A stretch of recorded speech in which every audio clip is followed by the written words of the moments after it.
The silver skies of Nereva always glowed with soft light, and its crystal towers reached higher than the eye could see. The royal palace stood at the center of the capital, built from shining stone that looked as if it carried the stars within. Inside, the great hall was filled with nobles, scholars, and advisors waiting for the queen to speak. Every sound echoed gently, as if the walls themselves listened. Princess Alira stood behind the tall curtains near the throne. She was young, with bright teal eyes that reflected the light of her world. She had grown up among stories of great heroes of Nereva, believing that one day she too would marry a strong and noble partner from her own people. But on this day, something unexpected was about to change everything she believed. The queen, serene, walked slowly to her throne. Her crown shimmered with the glow of ancient gems, and her long robes carried patterns that told the history of her people. The entire court grew silent when she raised her hand. "My people," Queen Serene began, her voice calm yet strong, "the time has come for an alliance that will shape our future. Our world is facing a challenge beyond our power alone. To secure our survival and to honor the bond with our neighbors from Earth, my daughter, Princess Alira, will marry a human." The words spread through the great hall like a sudden storm. The nobles whispered in disbelief. Scholars shook their heads. Some advisors covered their faces in shock. Even the guards standing by the crystal pillars looked at each other in silence. Alira's heart raced.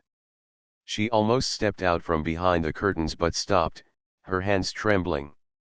A human? She had seen them only from old records, simple beings with short lives, living on a world of oceans, forests, and deserts. They were creative, yes, but not advanced like Nereva. Why would her mother choose this? The queen continued, "The humans have discovered a way to stabilize the power of stars.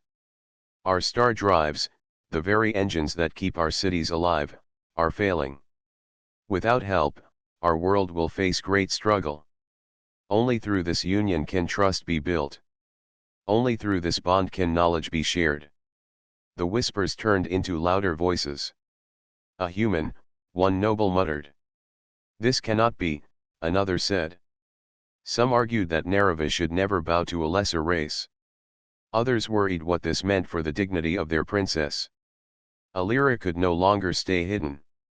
She stepped out into the hall, her long gown brushing against the smooth floor.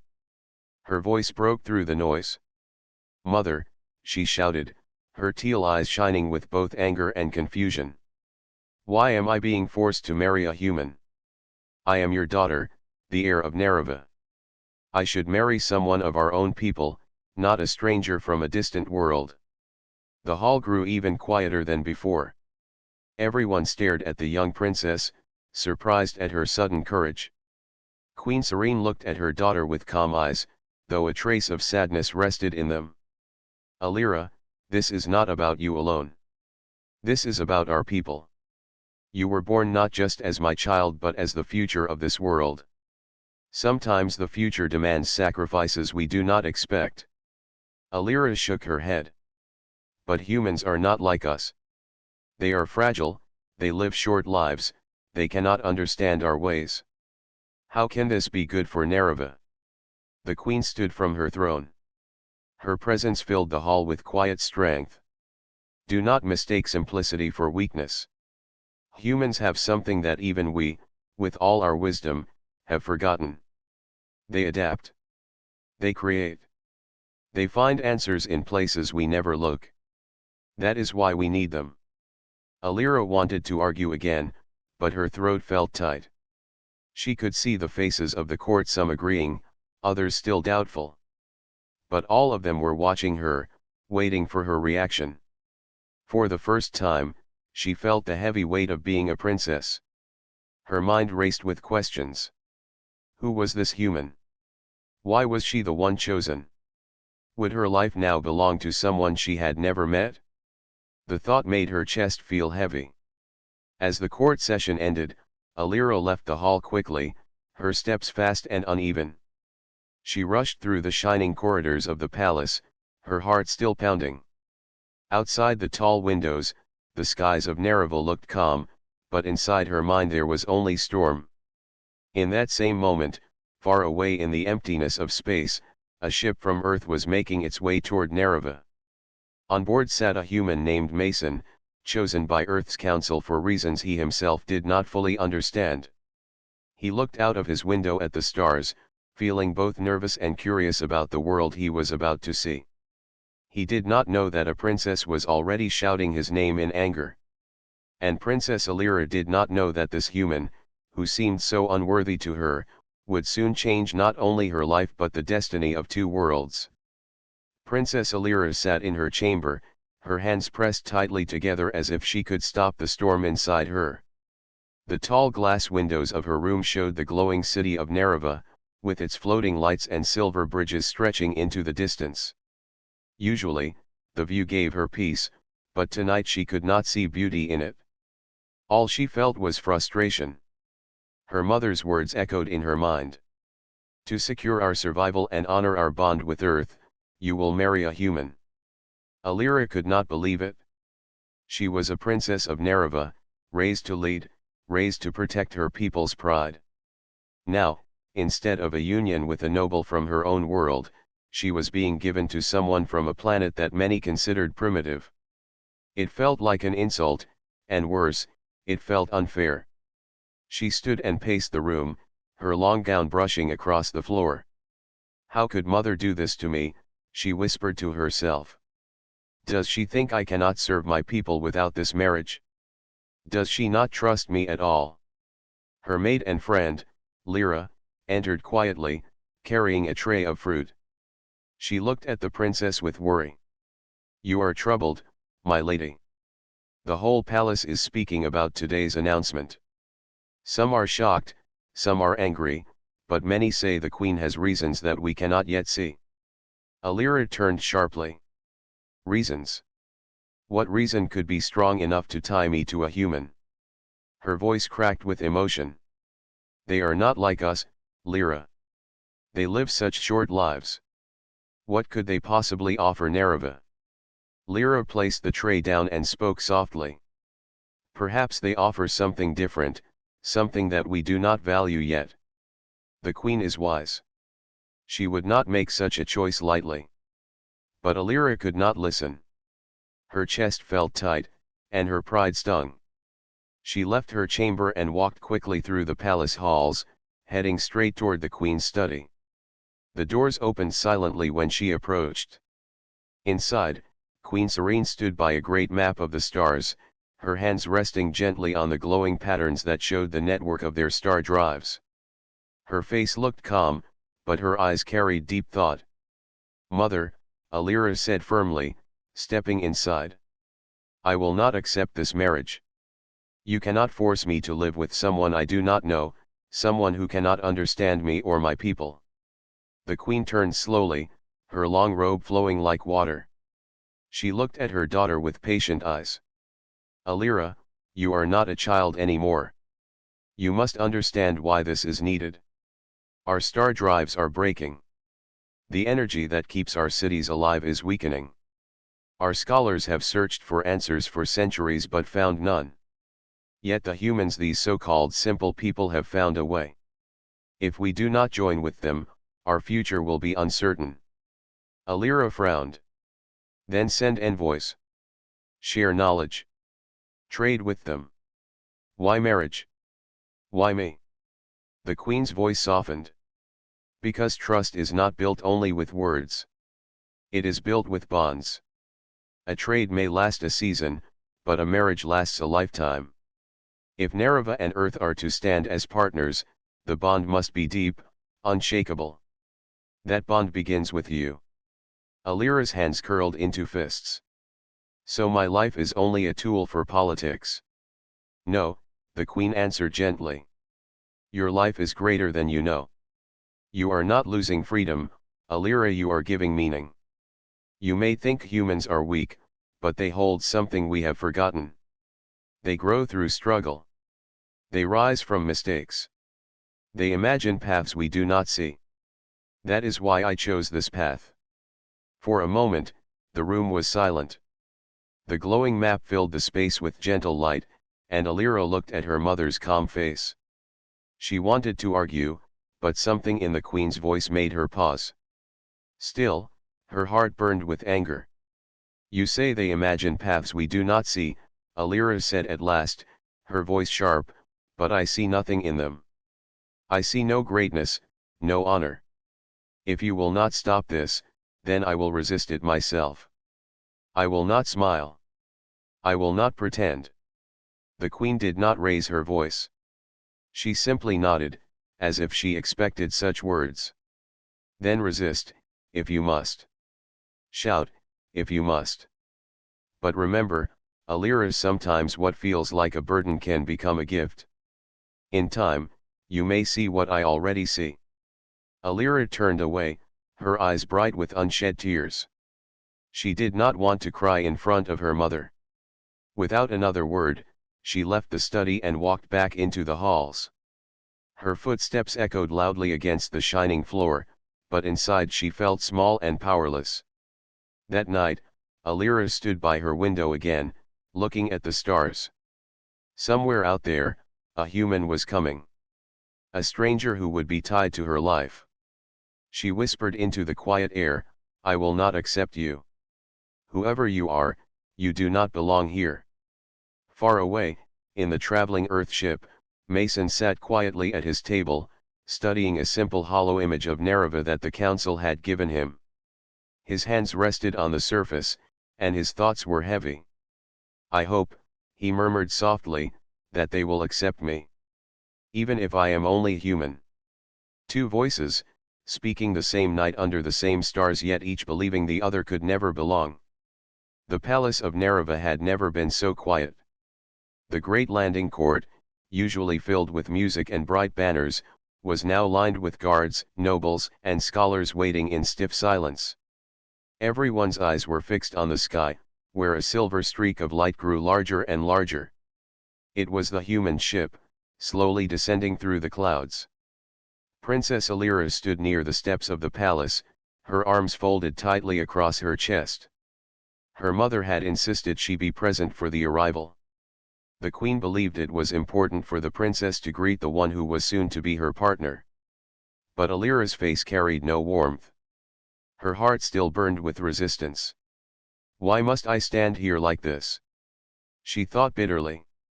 Why must I welcome someone who does not belong in my life? The ship lowered gently, its engines humming with a soft glow. It was smaller than Nereva's crafts, less elegant, almost plain. Some nobles exchanged quiet looks, as if they were unimpressed. To them, this was proof that humans were far behind. With a hiss, the ship's doors opened. A group of humans stepped out, wearing simple but neat clothes. At their front walked Mason, the chosen representative of Earth.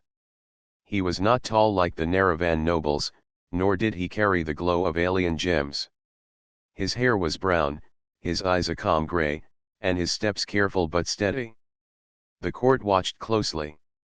Would this human stumble? Would he act proud or foolish? Every moment mattered. Mason paused at the bottom of the steps and looked up at the shining towers of Nereva. His eyes widened slightly, filled with wonder. He whispered something softly, though only those closest to him could hear, beautiful. Then he bowed deeply, a gesture of respect taught to him by Earth's advisors. His voice was calm when he spoke. I greet you, people of Nereva. My name is Mason. I come not as a master or conqueror, but as a friend, ready to learn and to share. There was silence for a moment, then whispers among the crowd. Some were surprised at his humility. They had expected arrogance. Others shook their heads, unimpressed by his simple words.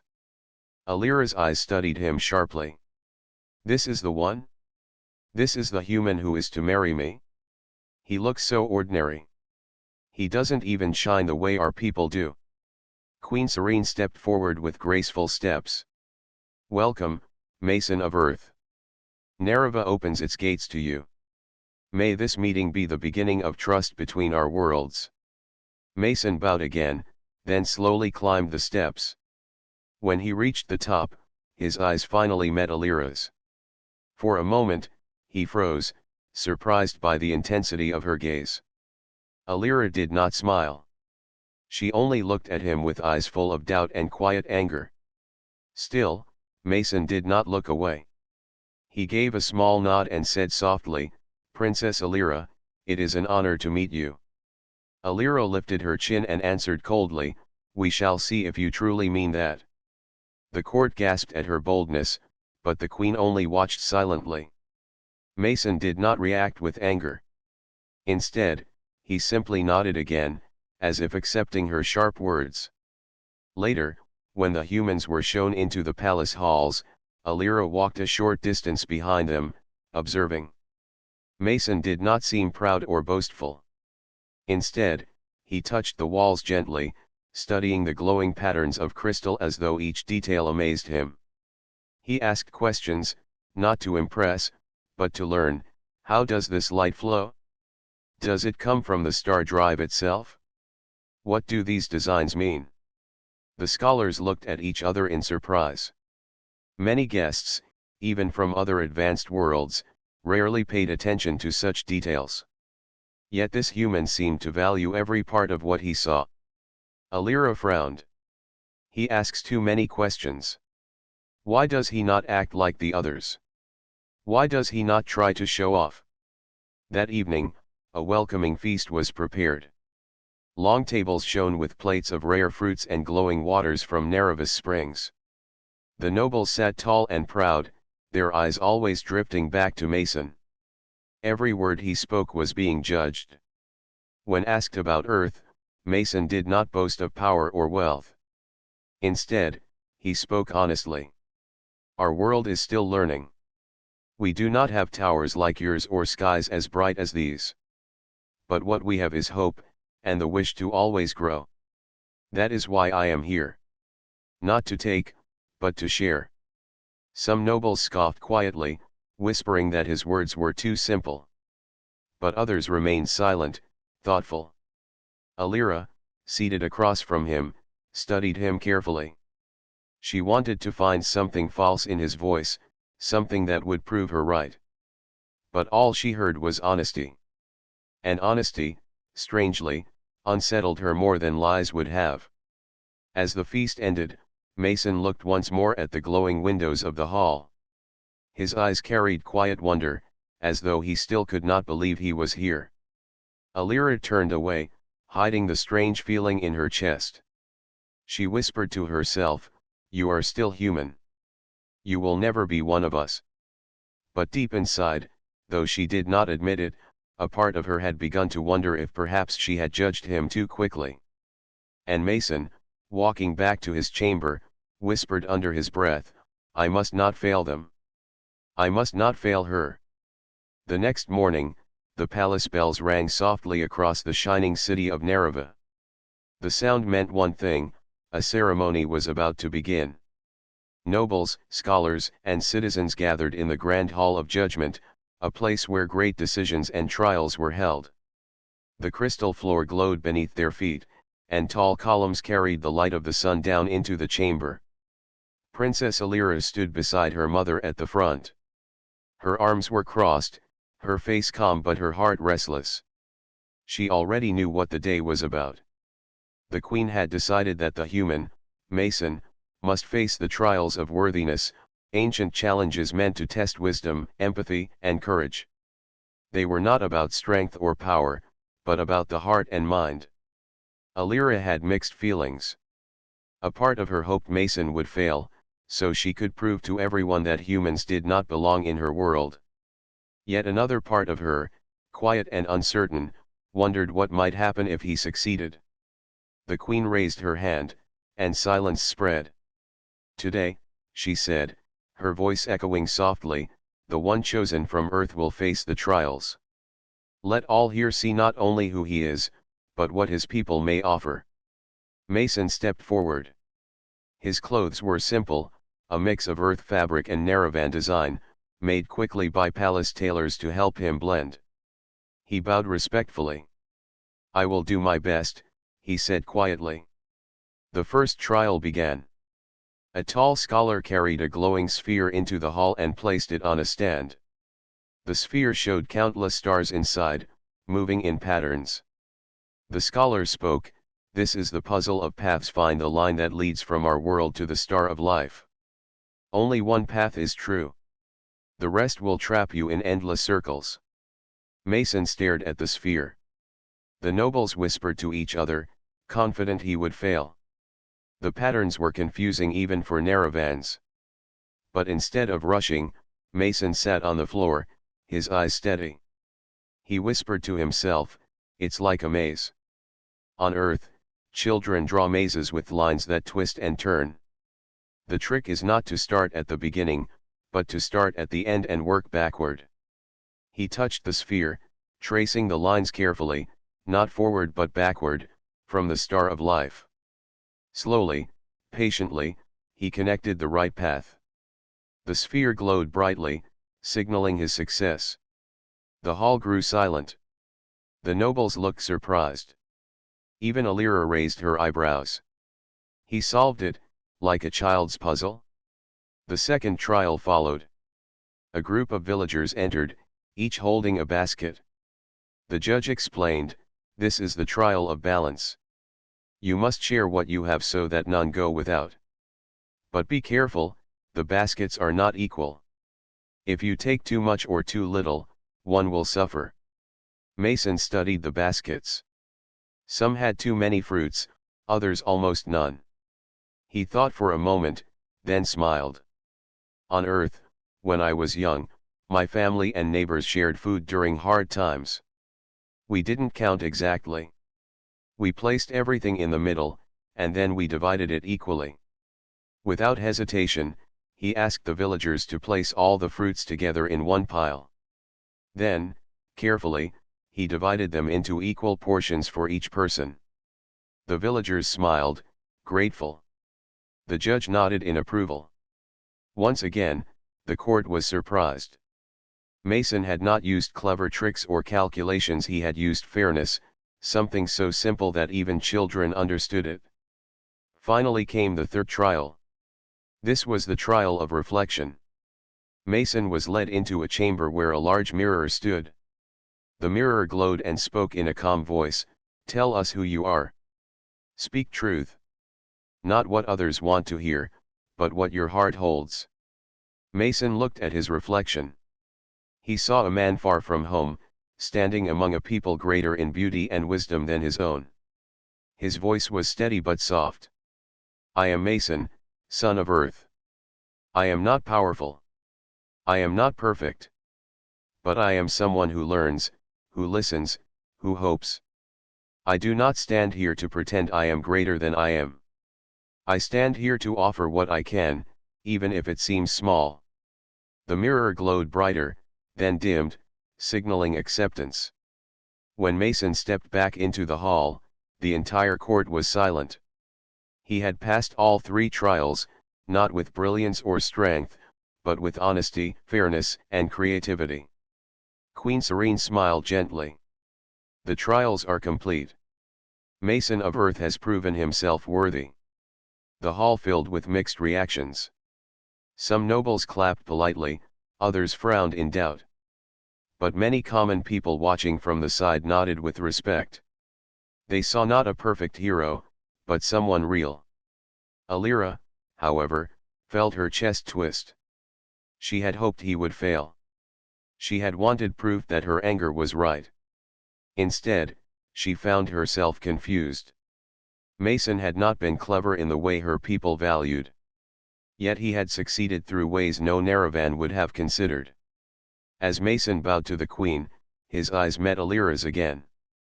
This time, she looked away quickly, afraid he might see the uncertainty in her face. Inside her heart, a quiet thought grew, perhaps, he is not as unworthy as I believed. Eyes passed after the trials, and the palace slowly adjusted to the presence of Mason. Though some nobles still whispered against him, the common people began to show curiosity. A human living in their city was unusual, almost like a living story. Children followed him at a distance, whispering to each other about the stranger from Earth. Princess Alira, however, kept her distance. She still did not accept the idea of marrying him, even though he had passed the tests. Yet, she found herself noticing him more often. She saw how he walked through the palace gardens, how he asked questions about every detail, and how he treated even the smallest servant with respect. One morning, Alira entered the royal library, a grand hall filled with glowing scrolls and endless shelves of crystal books. To her surprise, Mason was already there, sitting at a table with several scholars. He was studying a book about Nereva's history, his brow furrowed as he tried to understand the strange symbols. When he saw Alira, he stood at once. "Princess," he said politely, "I hope I am not disturbing your place of learning." Alira raised her chin. "This library is for all who seek knowledge. But I am surprised you can even read our texts." Mason smiled faintly. "I can't. Not yet. But one of your scholars is teaching me the basics. On Earth, I love to read, and I believe that if I wish to live here, I must learn more than your language. I must learn your stories." His words caught her off guard. Many suitors in the past had boasted of their strength, their wealth, or their power. Few had ever cared to learn the deeper stories of her people. Alira did not reply, but instead she sat at a nearby table, pretending to study her own book. Secretly, she listened to his questions. Later that day, Alira found herself walking in the palace gardens. The air was filled with the scent of glowing flowers, and the fountains sparkled like liquid light. She noticed Mason again, this time sitting near a small pond, speaking to two children who had wandered in. He was showing them how to fold simple shapes from paper, something he had carried with him from Earth. The children laughed with delight as the paper birds he made floated on the pond. "It's just paper," Mason explained, "but if you fold it the right way, it becomes something more. That is what humans like to do, take small things and make them into something special." Alira watched from behind a tree. She wanted to tell herself that it was foolish, that it was only a trick. Yet she felt something warm inside. The children, who usually bowed nervously in the palace, were laughing freely with him. The next evening, Alira sat across from Mason during a smaller meal with the queen. For the first time, she decided to ask him a direct question. "Why do you always look so amazed at everything here? Our towers, our gardens, even our lamps. To us, they are ordinary." Mason paused, setting down his cup. "Because on Earth, I dreamed of places like this. To me, every tower looks like it was built by the stars themselves. Every garden feels alive with light. Sometimes," he said with a soft smile, "things become ordinary only because we stop looking closely. But when I look, I see wonder." Alira did not answer at once. She was not used to hearing such words. In her world, people often sought perfection and strength. Mason, however, found beauty in ordinary things. Slowly, she asked, "And what do you see when you look at me?" Mason's face grew thoughtful. He did not rush to answer. Finally, he said, "I see someone strong, but also someone who carries a heavy weight. I see a princess who thinks she must always be more than herself, because everyone is watching. And I see someone who deserves to be understood, not just admired." Alira felt her breath catch. She quickly looked away, afraid that he might see her surprise. No one had spoken to her like that before. That night, lying in her chamber, Alira thought about his words. She remembered the way he had spoken to the children, the way he asked questions in the library, and the way he had looked at her not as a symbol, not as a prize, but as a person. For the first time, she wondered if perhaps he was not her enemy in this union, but someone who might stand beside her. The thought was strange and unsettling, but it stayed with her. Meanwhile, Mason sat in his own chamber, looking at the small paper bird he had folded earlier. He whispered softly, "She doesn't trust me yet. But maybe, if I keep showing her who I really am, she will. In the quiet palace of Nereva, two hearts that once stood far apart were beginning to move, slowly and unknowingly, toward one another. The glow of Nereva's twin moons filled the palace courtyard as Princess Alira walked alone, her steps echoing softly against the crystal floor. For days, she had watched Mason quietly learn her world, help the children, and listen to her people with patience. Still, the thought of marrying a human filled her with doubt. Inside the Queen's chambers, a meeting of the highest council was taking place. Scholars and engineers had gathered, along with Mason and the Queen herself. The topic was urgent: the star drives of Nereva were deteriorating faster than anyone had anticipated. Without a solution, the cities would lose power, and life as they knew it would be at risk. Mason stepped forward, holding a small device of his own design. It was simple, made of familiar Earth materials, yet elegant in function. On Earth, he began, we study how nature balances itself. Rivers, winds, and energy flows all work together to stay stable. I believe we can stabilize your star drives in a similar way, by redirecting energy gently instead of forcing it through machines. The council murmured in surprise. Such an idea was unlike any Nerevan engineering method. Their people had relied on precise calculations and rigid control. Mason's idea was fluid, natural, and simple, yet he explained it with confidence and clarity. Alira watched him carefully, feeling her heart stir. She had never imagined that a human could understand even a fraction of their technology, let alone suggest a solution that could save Nereva. Can it work? Asked one of the senior engineers, skeptical but curious. I believe it can, Mason replied calmly. I need your cooperation, your tools, and your guidance to adapt it fully. But it is possible. The Queen nodded. Very well. We shall attempt it.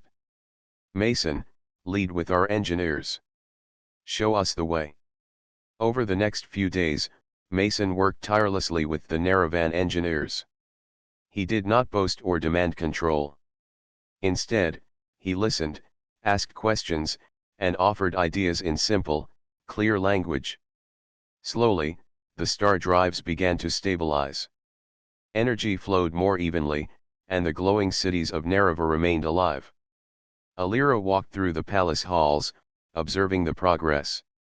Everywhere she looked, she saw Mason quietly solving problems, helping others, and earning the respect of those who had doubted him. She felt something unfamiliar: admiration. That evening, the Queen summoned Alira to her chambers. The glow of the city lights reflected in her mother's calm eyes. Alira, the Queen said gently, you have seen Mason work and seen how he cares for our people. Now the choice is yours.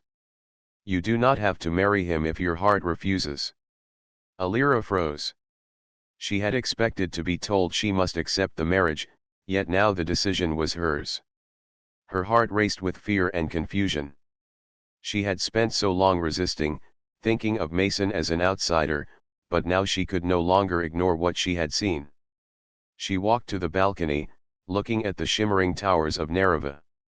Mason was outside, speaking with a group of children, laughing as they ran around him. The sight warmed her chest.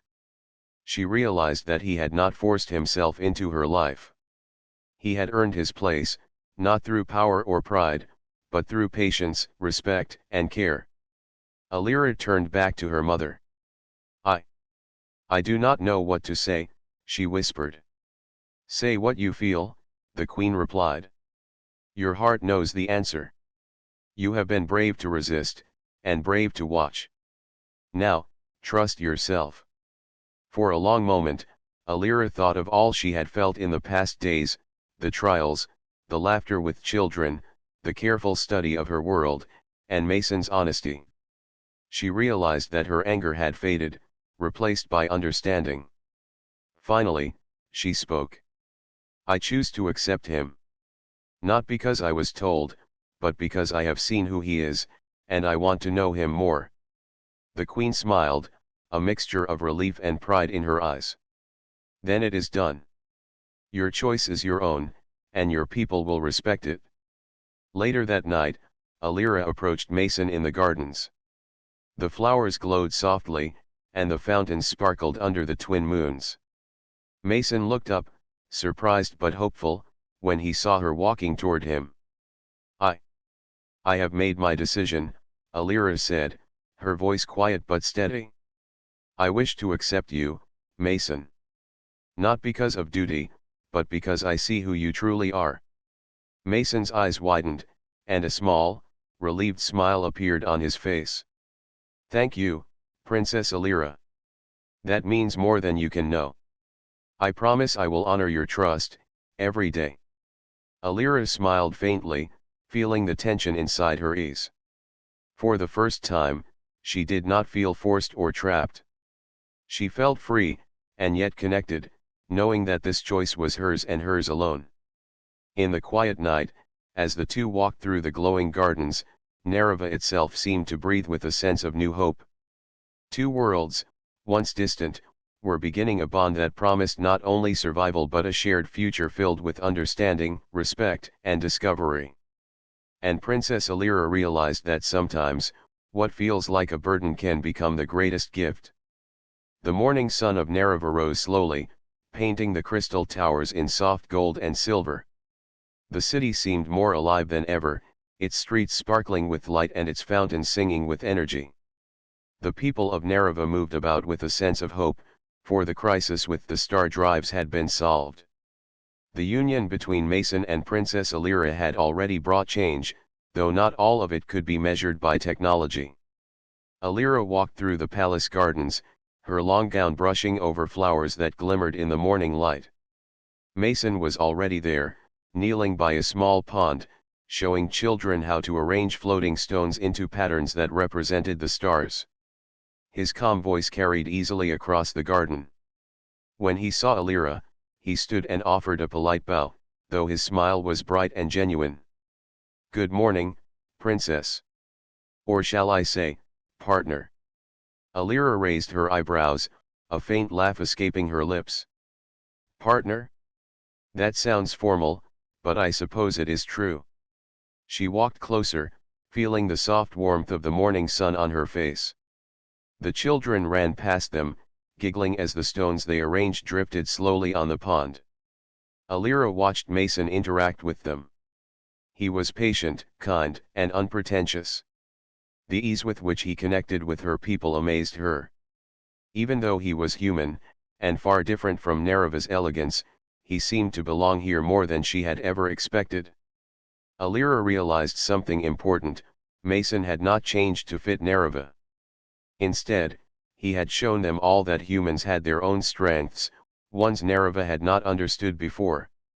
His patience, curiosity, and honesty had built bridges where doubt once lived. Tell me, Alira asked softly, when you first came here, did you feel afraid? Mason looked thoughtful, resting his hands on the edge of the pond. I did, he admitted. I had never been to a world like this. I worried I would fail, that I would embarrass myself, or worse, that I would let your people down. But I also felt hope. I hoped that even though I am human, I could make a difference. And I hoped that I could understand you. Alira looked away, the words touching something deep inside her. I did not believe you could, she said quietly. I thought humans were too simple, too ordinary. Mason shook his head gently. Maybe in some ways we are simple. But that simplicity allows us to see things differently. We notice things others might overlook. We grow by learning from mistakes, by imagining new ways. And I have learned much from you, Princess. Alira felt warmth rise in her chest. She remembered the trials, the laughter with children, the library lessons, and the quiet moments in the gardens. Slowly, she realized that she no longer thought of Mason as an outsider. He was a partner, someone who could walk beside her, not because of duty, but because of mutual respect. The Queen appeared on the balcony above, smiling. It seems my daughter has finally seen the truth, she said softly. Humans are indeed different, but that difference is a gift. Alira turned to her mother and nodded. Yes, mother. I see it now. He has not only helped our people survive, but he has reminded us what patience and kindness can achieve. Mason stepped closer, bowing his head slightly. I only hope I can continue to learn from you as well. Alira reached out and touched his hand. Then let us begin together, she said. Not as two worlds forced into alliance, but as two people who have chosen to stand side by side. In the city below, people noticed the change. Children waved at Mason without hesitation. Nobles who had been skeptical now nodded in quiet respect. The citizens of Nereva understood that this bond was more than political, it was a symbol of unity, a promise that differences could bring strength rather than division. Days turned into weeks, and Alira and Mason spent their time exploring Nereva together. They visited the libraries, the gardens, and even the workshops where engineers studied the star drives. Mason always asked questions, and Alira enjoyed explaining her world to him. In return, Mason shared stories of Earth, of forests and rivers, of the ways humans celebrated and created. Through their shared curiosity and care, the bond between them grew stronger. Alira found herself laughing more, thinking more freely, and feeling lighter than she had in years. She realized that humans were not weak, they were different in ways that made them remarkable. One evening, as the twin moons rose over the palace, Mason and Alira stood on the highest balcony, looking at the city glowing beneath them. This is just the beginning, Mason said softly. There is much we can learn from each other, much we can build together. Alira nodded, feeling hope and pride swell in her heart. Yes, she replied. Together, we can create something greater than either of us imagined. Not just for our people, but for both our worlds. The moons reflected in their eyes, and for the first time, Alira felt free from fear or doubt. She had chosen her path, and in that choice, she found trust, understanding, and a new kind of happiness. Nereva, the city of glowing towers and floating gardens, seemed to shine even brighter that night. And two hearts, one alien, one human, stood together, ready to face the future, not as separate worlds, but as partners united in purpose, respect, and hope.